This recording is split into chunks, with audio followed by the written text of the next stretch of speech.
In today's video, savage orcs confront an army of human wretches in the ruins of a comet-struck city as we play Sword Weirdos, the fantasy skirmish heartbreaker from Garske Games.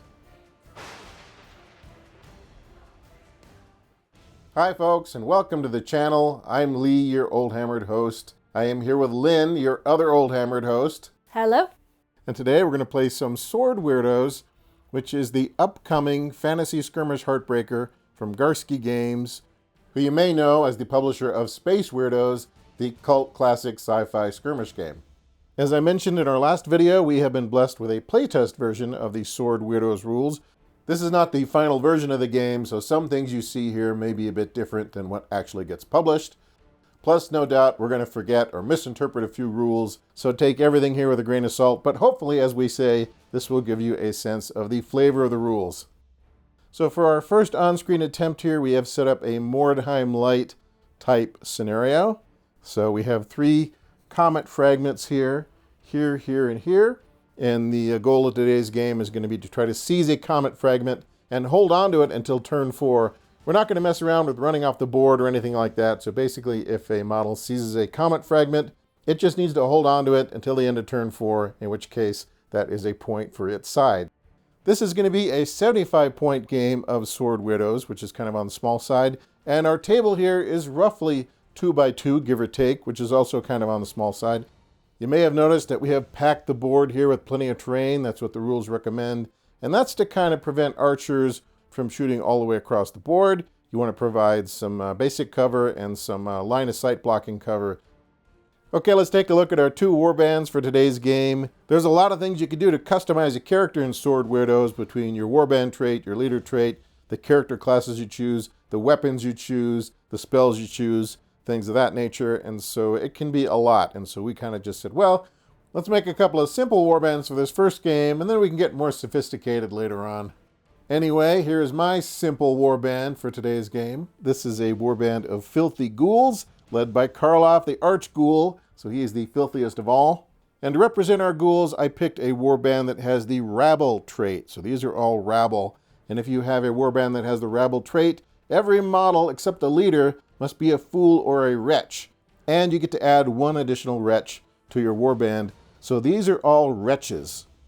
Karloff himself is a barbarian and a monster. As a leader, he gets to have 2 character classes. For his weapon, he just has filthy claws, which are quick, which means he can make 2 melee attack actions per activation. Normally, you can only attack once with each weapon. And his claws give him the pounce maneuver, which means if he charges in 2 or more sticks, he can knock an enemy down when he gets into base-to-base with it. But to use that maneuver, he needs to spend a maneuver point. And you only get 2 maneuver points per turn with a 75-point game. So we'll each get 2 points per turn. The wretched ghouls here, and there are 8 of them, they are numerous, have a low defense, might, and will. They only have 2d6, but fortunately they do get a +2 bonus when fighting with clubs, pitchforks, torches, and other angry mob weapons. So I armed all of my wretches with clubs. Clubs have the bell ringer maneuver, which means if you attack with a club and hit with it, you can spend a maneuver point if you have one to stagger your opponent. But then you don't roll on the normal melee attack table, you just stagger them. Lynn's warband is a bunch of savage orcs, led by this shaman here. And they have kind of marched out of the wilderness, and they're trying to get some comet fragments from here in the ruined city.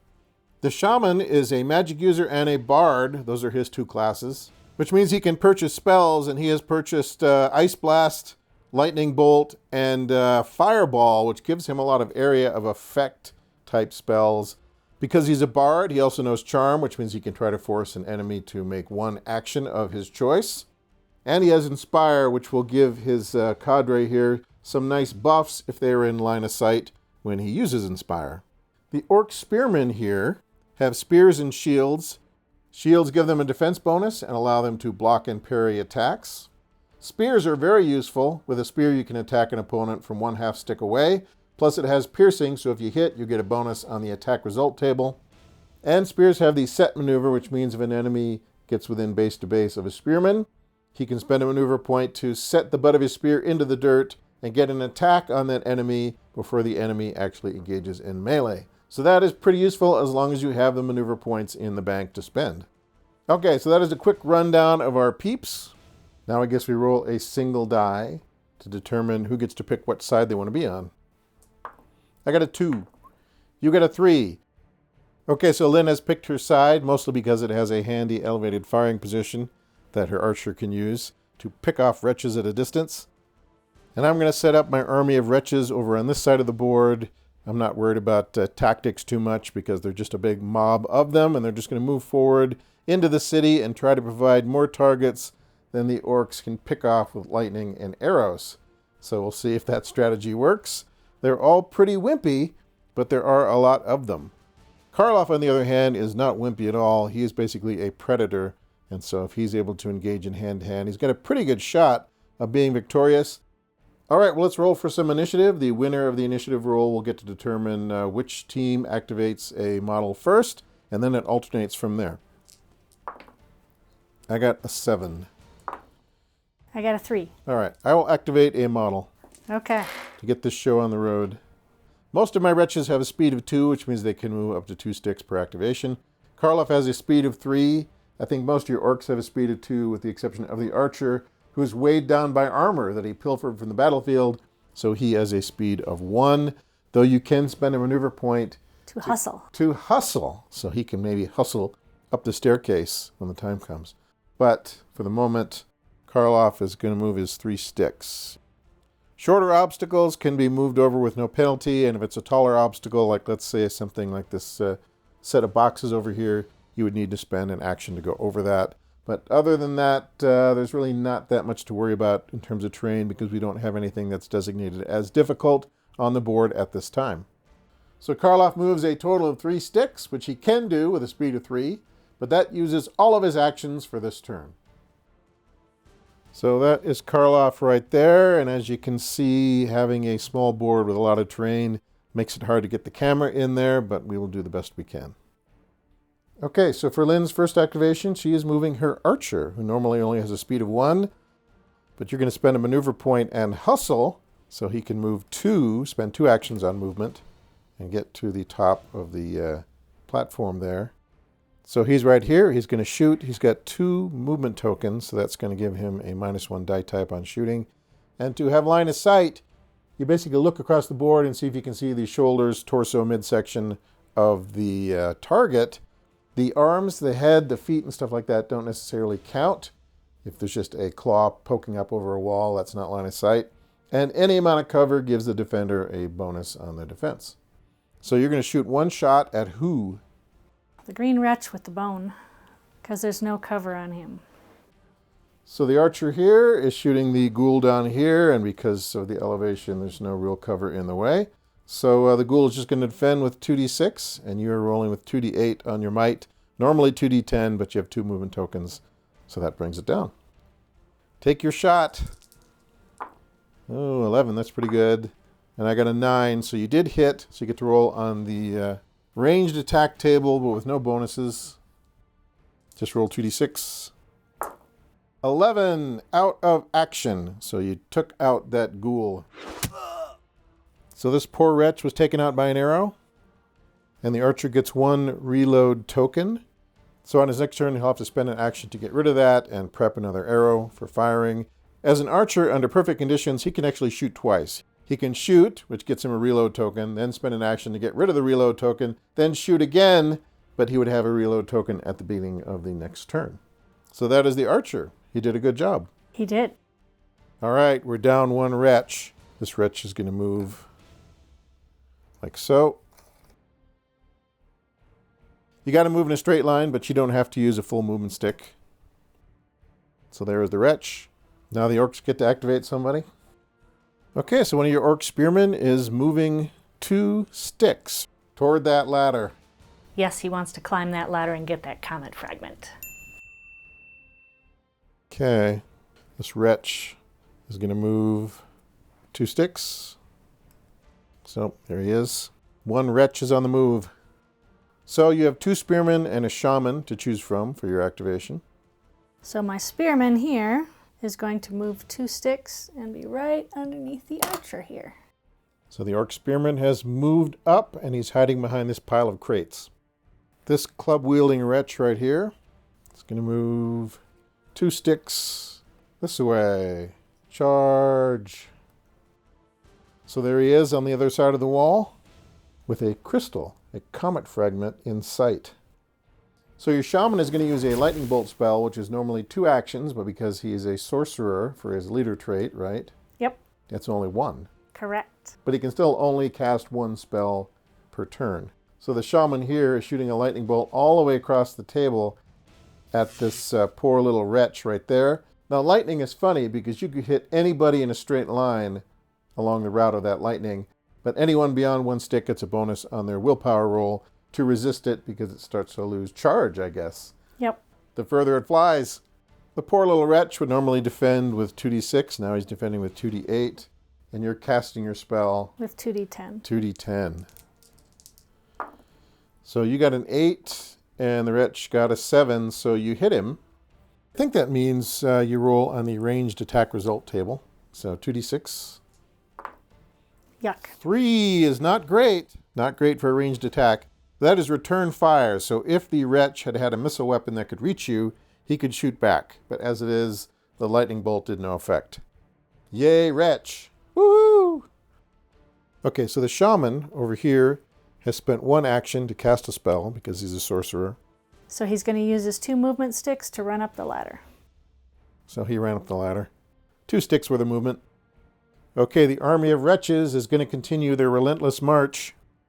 So this wretch moves over here. I haven't been very good about marking my movement tokens, but I will in this case. And now the orcs have 1 spearman left to activate in turn 1. And you're going to have him spend 2 actions to make 2 movements and climb up on top of this box here. So here he is on top of this pile of crates. And so that's all the orcs you can activate because that's all you have. And so now the rest of the wretches just get to move. Not as many wretches as there used to be because you shot one with an arrow. So this wretch will go like this. So he's right there.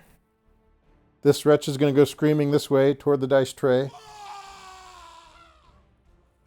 And this wretch here will move into the city as well. Kind of like over here. So all the wretches have moved into the city interior, excluding the one that got shot, and they all have 2 movement tokens, though I didn't mark them all. So the orcs that have missile weapons have taken the high ground, and the lowly spearmen are slugging it out down on ground level. Yep. Okay, so we go into turn 2. Nobody has any meteor fragments yet, but let's roll some initiative and see who gets to activate first, or gets to choose who activates first. I got a 5. I got an 11. You got an 11, so the choice is yours. Oh, I may as well activate first. Okay. So the first orc moving in turn 2 is the archer. So the archer has moved for 1 action. He's going to reload for another action, and he's going to shoot the red wretch. The red wretch. So the archer is right there, and he's going to shoot the orange wretch down there, and the poor orange wretch gets no cover from that brutal attack. So the archer is firing. There's no cover, so you're firing with 2d10, and the poor wretch is defending with 2d6. 18. 18 versus a 7, so that's double, so you get a +1 on your effect roll. So roll for your ranged attack result, adding 1. 8. 8 is staggered. You staggered the poor wretch. So he is staggered. He will need to become unstaggered on his next activation if he can. A second staggered result would take him out of action. So Lynn had asked if these ghouls here are undead. They are not. Their warband trait is rabble. If they were undead, then a second staggered result would not take them out of action. But they are alive. They're a bit unsavory, but they're definitely alive. Okay, so your archer activated. Now on the ghoul's turn, Karloff is going to move kind of over here for 1 action. Then up the steps and spend another action to grab that rock. So there's Karloff, the archghoul, and he has a chunk of comet. So we basically said you can spend 1 action to pick up a chunk of comet, and you kind of carry it with you. And if you get killed, you drop it, or you can drop it voluntarily for 1 action. So for Lynn's activation, she's going to activate her shaman here. So the shaman Okay. is going to move over to this other part of the wall where he can look down on his little minions and inspire them. All right. So the shaman moved one. Now he's next to the archer, and he can see these two spearmen. So they're all in line of sight, and because he's a bard, he can use his inspire maneuver to give them a buff to their traits this round. So that's what he's going to do, is spend a maneuver point? Yes. Okay. So let's give those three guys an inspire token to show that they've been inspired. So all of those orcs are now inspired, except for this guy down here because he can't see the shaman. He wants to be inspired, but he can't be inspired because he's not quite in line of sight. Okay, so the shaman has spent one action to move, another action to inspire. Now he's got one action left, and because he has the warlord trait sorcerer, he can cast a spell with one action. So he's going to cast a lightning bolt on this wretch with a bone down there, right? Yes. So because you're further away than one stick, you do get the bonus to your die type on defense. Right. So fortunately, he's not within one stick, so he doesn't get the full static charge. So he's defending with 2d8. And you're attacking with? 2d10. 2d10. Rolling for defense with 2d8. I got a 9, and you got 11. So you did hit, but you don't get any bonuses to the attack table. Nope. So just roll your 2d6. See what happens. 9. 9 is down and staggered. So the poor little wretch is down and staggered from that attack. He will have to become unstaggered and then try to stand up on his activation. So the shaman was up to a lot of mischief this turn. Yes. He inspired his troops and he knocked down a wretch. So this wretch right here is going to move 2 sticks. He can't quite get to the plinth in 1 stick, so he's going to move 2 sticks and grab the rock. So he has grabbed the comet fragment. And he has 2 movement tokens. What orc is moving next? So since the orc spearman can attack from half a stick away, Right? he's going to do that. Okay, so the orc spearman is moving 2 sticks, but then he can use his spear to attack from 1/2 stick away and try to spear that poor little wretch right there. And it's got piercing too. And the spear has piercing. So unfortunately that spearman was not inspired. He didn't get to take advantage of that, but he is still a fighter, so he gets a +1 on his might roll, and he's rolling 2d8. Correct. And the poor little wretch is defending with 2d6. So 8. 8 for the fighter, and 4. That's double, so you get to roll on the effects chart and add 1. Okay, let's see what happens. 7. 7. Which is down. You knocked him down. You jabbed him with a spear, and he fell over. So he will have to spend an action to stand up before he can do anything. All right, well, just to keep things simple, I think I'm going to activate this wretch right here next to the spearman. So he is going to stand up. That's 1 action. He is going to run up base to base with this spearman. That's another action. And Linda's going to spend her 2nd maneuver point of the turn to set that spear so that she can make an attack with the spearman while the poor wretch rushes forward. And that's how you use those maneuver points. So you're attacking with your spear. 2d8 +1. 9. You got a 9. The wretch got a 7, so you get to roll on the chart again. The spear is piercing, so you get a +1 on your effects roll. 8 is staggered. You staggered him. So the poor wretch is staggered, but he's still got 1 action left because he hasn't attacked yet. And so he is going to try to get unstaggered. So I'm going to roll his will, which is 2d6, and Lynn is going to roll 2d6 for the universe, and we'll see what happens. I got an 8, so he's unstaggered. So he was not successful in his attack, but he has locked the spearman into combat, so they will have to address that in a future turn. Okay, for the orc's activation, Lynn has an orc kind of down here. It's hard to see, but he's going to move 2 sticks toward this wretch who's staggered. And we're going to go half stick away. And you're going to stop 1/2 stick away and jab at him from a distance. Yes. It's kind of a dirty trick. It is. Now this orc here is inspired, so he gets an additional +1 on his might roll, which is good. Plus he's a fighter, which is +1 anyway. And he's going to try to stab this poor wretch who is staggered. If the target is staggered, it rolls defense with -1 die type, so he is defending with lowly d4s, and if he takes another staggered result, then he's out. So, roll your attack. So So total of 13. That's pretty good. And I got 6. So that's double. So you roll on the combat effects chart and add 1. Plus an additional 1 for piercing. So that's 7, 8, 9. That is down and staggered. So that's a second staggered token. So this wretch is skewered by a mean old orc. Why are you killing all my wretches? So that's a very orky maneuver to run up and skewer somebody while they're staggered. Yes. But I didn't go after your guy that was down and staggered, but only because I couldn't reach him. Okay, so this wretch right here is going to move 2 sticks toward this orc. And he's going to attack. So the poor orc does not have any more maneuver tokens to spend. They've already been spent this round, so he can't set his spear. But he does have a shield, which will give him a +1 on his defense roll, and he is inspired, which gives him a +1 on his defense roll. So what is his defense normally?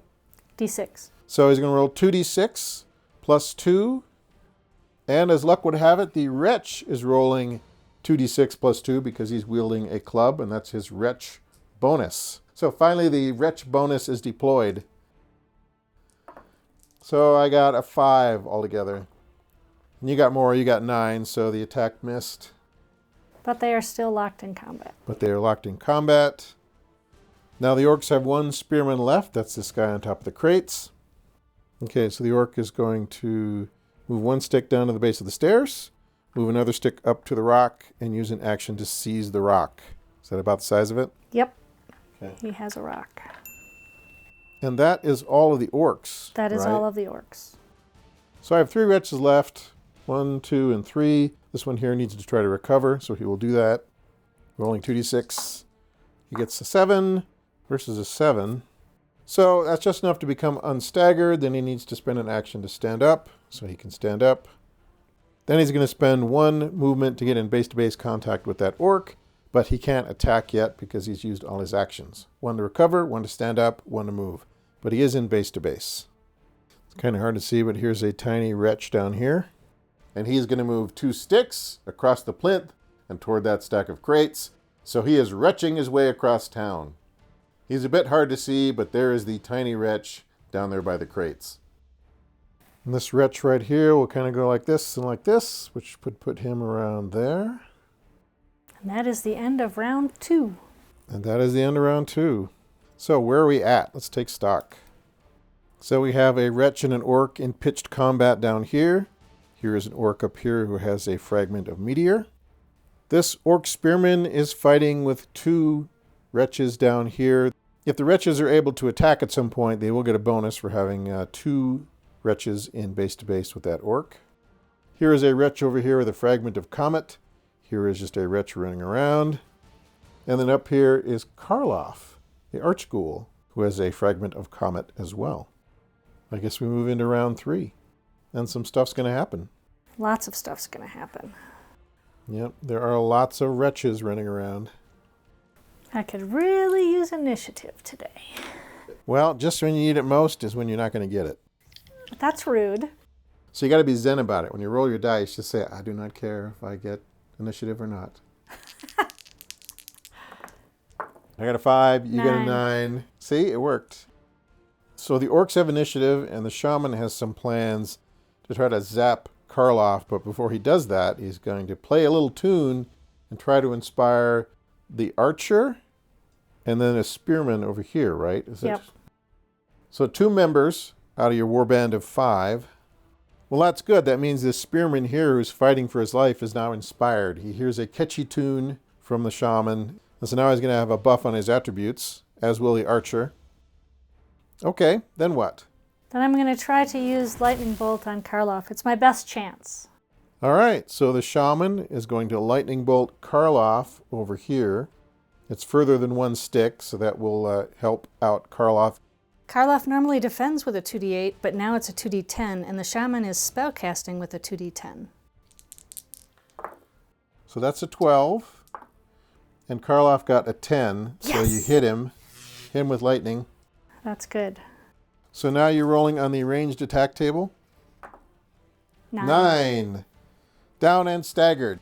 So poor Karloff is down and staggered, and I suppose he's going to need to try to recover. Are you done with your activations for your shaman? Yeah, he's not going to move, so. Okay. So he spent a maneuver point, he inspired, he shot a lightning bolt, and that's all he's going to do. Mm-hmm. So Karloff here is going to try to recover. So his willpower is 2d8. He gets a +1 because he's a barbarian. And you're going to roll 2d6 for the universe. So he got 12. 12. 4. So Karloff recovers. Karloff stands up. Roar. And Karloff is going to take a chance here. He is going to move this way and just drop. He's going to drop. So he needs to see if he falls and gets injured. So he hops over the wall and plunges to the ground with his comet fragment.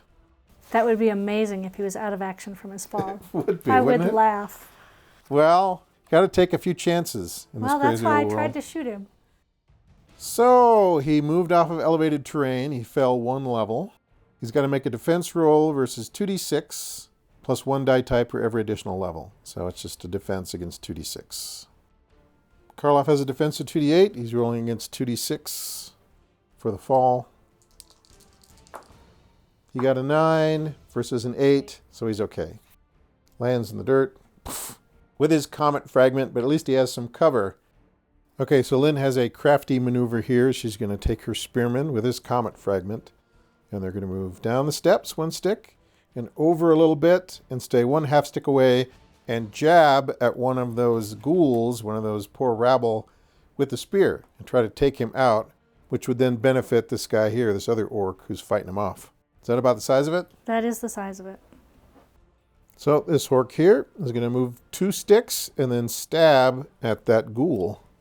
So the orc has a might of 2d8. +1 for fighter. +1 for fighter. Does he get inspire? No, because he was not inspired. He was not inspired. Because he was behind the wall. And the poor ghoul is defending with 2d6. So that's a 12 and versus a 5. So that's ×2. That's yeah, so that's more than double. So you get a +1 on your effects roll. 11. 11, I'm pretty sure that's out of action. I think so.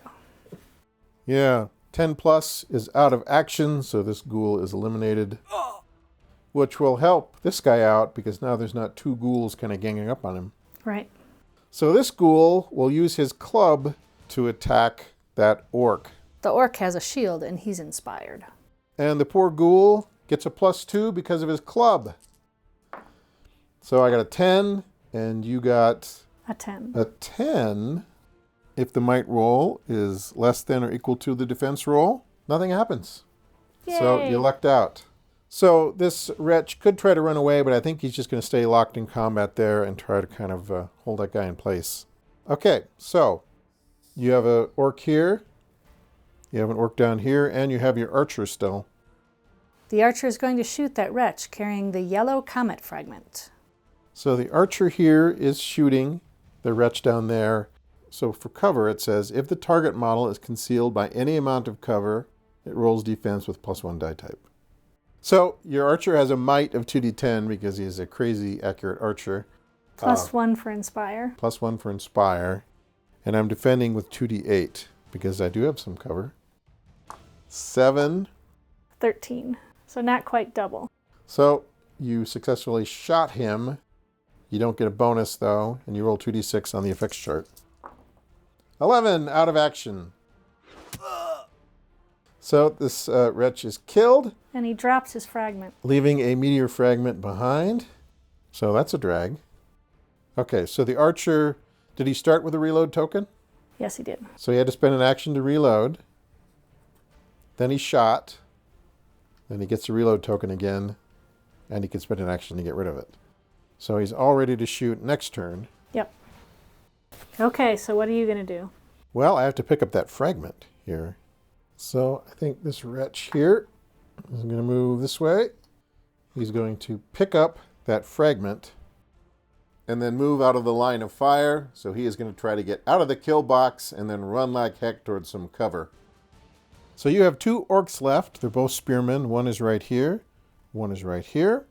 This wretch has already attacked that orc. This wretch has not attacked yet. So you're going to try to use this spearman to attack that wretch. Is that what I understand? Correct. Okay. So, is he inspired? He is not inspired. He is not inspired. He didn't hear the catchy tune of the bard. But he does have his spear, and he does have his fighter ability. So he's going to roll 2d8 plus 1, and if he's successful, it'll be plus 1 on the effects roll, right? Yes. And the poor wretch only defends with 2d6 because he's wretched. 11, 12. So you got a 12. The wretch got a 12. Ha ha! Stupid wretch. Universe watches out for the wretches I of guess. the world. Okay. So you still have 2 more actions. You could disengage with 2 actions and move 1 stick away if you wanted to. And he can't do anything when I disengage, right? I don't think so. So I will move there. Have you used all your maneuver points this turn? No. No. Okay, so nothing ventured, nothing gained. So this wretch is going to move up actually 2 sticks and attack that orc. You're going to spend a maneuver point to set your spear and try to stab him. That orc is not inspired, unfortunately, but he's still rolling 2d8 plus 1 versus the wretch's 2d6. Ooh, 7. 7 on the attack, and the wretch got a 7 on the defense. So the wretch can make his attack. Yep. Attacking with his club, which is plus 2. You're defending with your shield. So you're rolling 2d6 plus 1, and he's rolling 2d6 plus 2. So advantage, wretch. 8, 9, 10. So the wretch got a total of 10 with his bonus. You got a total of 6. The wretch is going to spend a maneuver point and use Bell Ringer and stagger you. Just to be wretched. Just to be wretched. So the orc gets clubbed upside the head. He's momentarily staggered, but he can recover or try to on his next activation. Yes. Okay, so Lynn has 1 orc left to activate. He's in base to base with that wretch. Is he going to try to stab him? Yes, and he's inspired, so he gets plus 2 on his roll. Okay. Plus 1 because of being a fighter, and plus 1 because of being inspired. Yep. That inspiration's a pretty good thing to have. It is. Okay, so you got a total of 10. The wretch is defending with 2d6. He got a 5, so you're double. So you roll on the effects chart and add 1. And another one for the spear. And another one for piercing. So you add 2 on the effects roll. 9, 10, 11. Out of action. That's out of action. So you skewered the poor wretch. Poor wretched wretch. And you have 2 actions, so you can move if you want to. So this orc right here has a spear, so he can stab from half a stick away. So he's going to move up. And he's going to try to skewer this poor wretch who's got the meteor fragment. And he's inspired as well, right? So you're attacking with 2d8 plus 2, and the wretch defends with 2d6. Oh, 14, 15, 16. That's not good. Versus a 9, so it's not double. So you have piercing, so you're going to roll on the effects chart and add 1. 5 isn't the greatest. Breakaway. If able, the defending model may move 1 stick. So he's going to move 1 stick, which should put him kind of over here. So he runs over here with his meteor fragment. He got poked with a spear, and that caused him to run away. It did. So that leaves me with 1 wretch left. I have this wretch here. Do you have any maneuver tokens left? I do not. You have no maneuver tokens, so this wretch is going to attack that orc. Without having to worry about you setting your spear because you've used all your maneuver tokens. Correct. So the wretch is attacking with a club, so it's 2d6 plus 2. And 2d6 plus 2 because I'm inspired and I have a shield. All right. 5, 6, 7. 7. 7, So it's a wash. It's a wash. Yay, no bell ringer. No bell ringer. So that is the end of round 3. We go into the last round. The ghouls have 2 precious sky rocks, and the orcs have 1. So now we go to initiative. And Lynn, would you like initiative? I would like initiative. Okay, so rolling for initiative. I got it. Okay. So the shaman from his lofty perch is going to try to inspire his troops, right? Yep. How many can he see? 3. So the shaman right here can see the archer and these 2 spearmen, so they'll all be inspired by his catchy tune. All right, so the shaman is going to shoot this ghoul here. Lynn was trying to see if she could line up both of these wretches for the lightning bolt as it strikes everybody along a straight line, but this ghoul is in combat with this orc, and even in orc society, that isn't really considered good form to lightning bolt your own troops. The wretch who's getting shot by lightning is defending with a 2d8 because he's more than 1 stick away. And the shaman is rolling what? 2d10. 2d10. So I got a 9. Ooh. You got a 3. That's horrible. That's not good at all. In fact, you may get shocked by your own lightning bolt. What? If the attacker's willpower roll is less than or equal to half the defender's will roll, the attacker is affected by their own power. So the shaman was messing with elemental powers, and it turned on him. Okay, ranged attack result. So 3, so nothing happened, so you lucked out. I lucked out. So, shaman activated. That wasn't as hilarious as I had hoped. So before he can get shot by your super archer, this ghoul is going to jump over the wall and run this way, taking his meteor fragment with him. So when he gets back to Ghoul Central, he will get some extra rat on a stick. So on the orc's turn, this orc with the comet fragment is going to sort of move one stick, right? Yep. And get in base to base with the ghoul, so he can kind of move like this if he wants to. So because he's ganging up, because there's a buddy here to help him out, he's going to increase his might by 1 die type. +1 for Inspire and +1 for being a fighter. So 2d10 +2, and the poor little ghoul is defending with 2d6. So you got 16, 17, 18. That's pretty good. Versus 10. It's not double. Not doubles. So you just roll on the combat effects table, +1 for piercing because of your spear. 4, 5. Breakaway. If able, the defending model may move 1 stick. Can you if you're in base-to-base combat with another one? I would say he would be able to run away, but he's not going to. He's going to try to ring somebody's bell with his club. This ghoul is going to attack the orc that just stabbed him. So one attack modifier that we forgot is that when a model moves more than 1 stick into combat, it increases its might by 1 die type, so it's kind of a charge bonus. That doesn't apply here, but it is something we'll try to remember moving forward. So the ghoul is attacking with 2d6 +2 because of his club bonus. And 2d6 +2 on the defense. Okay. 5, 6, 7, and you got an 11, so it does nothing. It does nothing. It does nothing at all. And I guess the ghoul could use his 2 actions then to break away. So he'll break away and move 1 stick. My orc here is going to attempt to become unstaggered. So the orc is trying to get unstaggered. He's not inspired, so he just rolls 2d6. 5. 5. I got a 6, so he's still staggered. He can try again. Yep. 5. He's still staggered. And we'll try once more. Try one more time. 12. He's finally unstaggered. Well, since he's right there, the ghoul will hit him with a club. Clubbing with a +2. You're defending with a +1. 7, 8, 9, 8. But I can use my ability and make you re-roll that 6. Okay, right. So one of the things we haven't employed is that once per turn, you can use your Forces of Chaos rule to make me re-roll that 6. And I got another 6. Okay. And I'm going to spend a maneuver point to stagger him. All right. Yeah, that's one thing about this game is that you're going to have warband traits, leader traits, spells, weapon abilities, things like that, character abilities. And so you need to kind of sort all that out. And we're working on that. But it's good you remembered because now we got to use it in the game. So this orc activated. This orc can still activate if he wants to. And what's he going to do? He's going to attempt to get that crystal away from Karloff. Okay, so basically he's moving 2 sticks this way. So he's going to try to go this way. All right. And he's inspired. So that's good.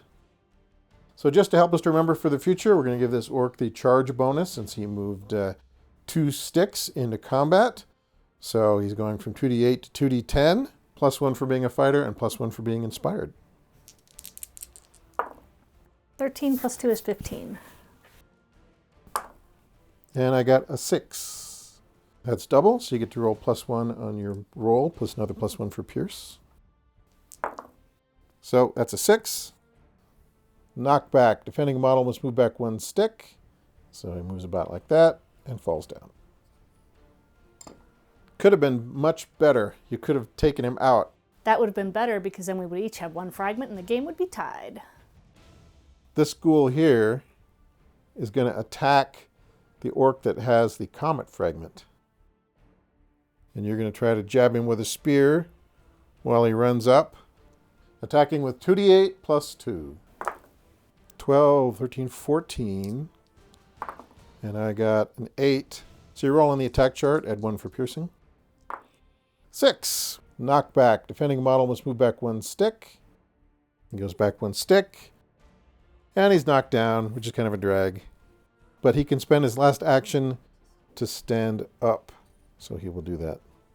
Okay, so on the Orc's turn, you have your archer. And since there's no one left to shoot, he's going to run down the stairs and get into base to base. And attack the ghoul with his club. Yep. Attacking with 2d10 plus 1.